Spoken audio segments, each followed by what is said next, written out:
I hope that I can do this subject justice.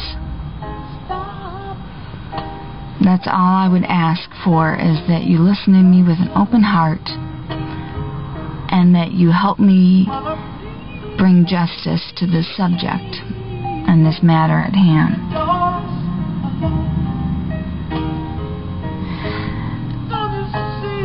What you'll have to wait for a moment is for me to just say that I'm a white woman, yet an American citizen, born in the United States of a mother, to 2 American citizens with citizenry in this country for 150 years on my paternal side. And much the same story is true on my maternal side.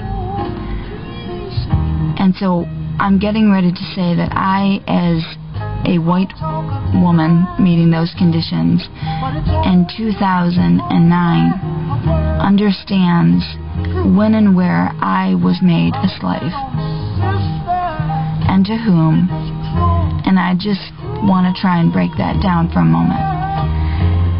I know where I was sold. I know the experience of my mother and father's euphoric birth, especially my mother's, turned into a financial transaction when she registered me with the state of Michigan in the city of Roseville and the hospital in which I was born, and gave license to me through the form of a bond that was then sold back to the state and parsed out into the larger financial markets. I know what its representative value was at the time that it was initiated and sold into commerce.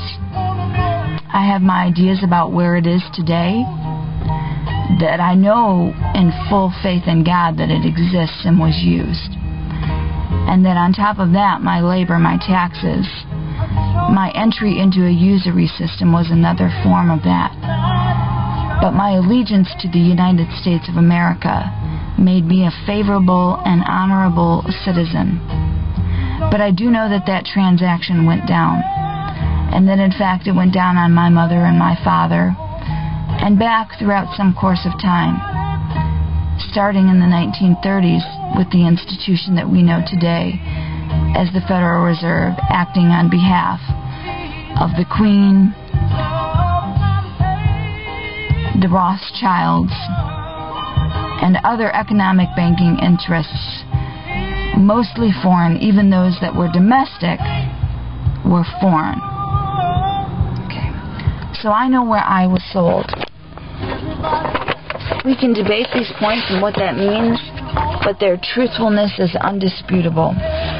Anyone who doesn't know this to be the fact about themselves, and the mass majority of our population within the confines of the United States, simply doesn't know enough. And I'll be happy to teach you. Ask me anything you want. Bonds are real.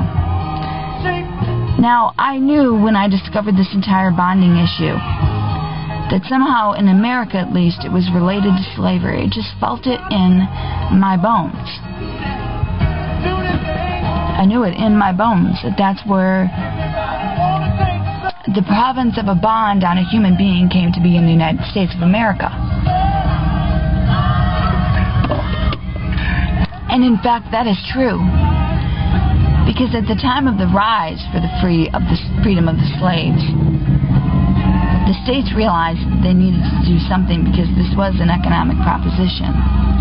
And bonds were given to each state on the heads of freed slaves for them to use as commerce material. That's true. Okay? So you may be saying, well, you know, that's kind of like the black issue. No, it's indebtitude in the United States of America.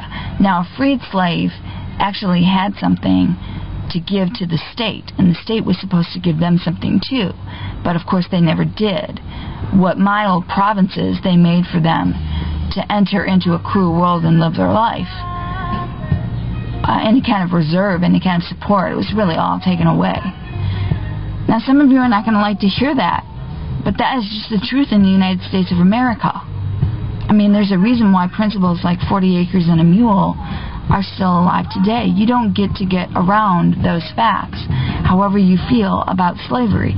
It was a financial institution. Just accept that as a part of your American heritage, and you can accept it today because it's true of you too.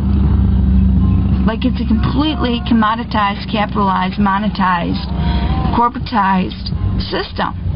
Don't get mad at me for any part of it you don't like. And for those of you who know it to be fundamentally true, stop talking about how money's an illusion.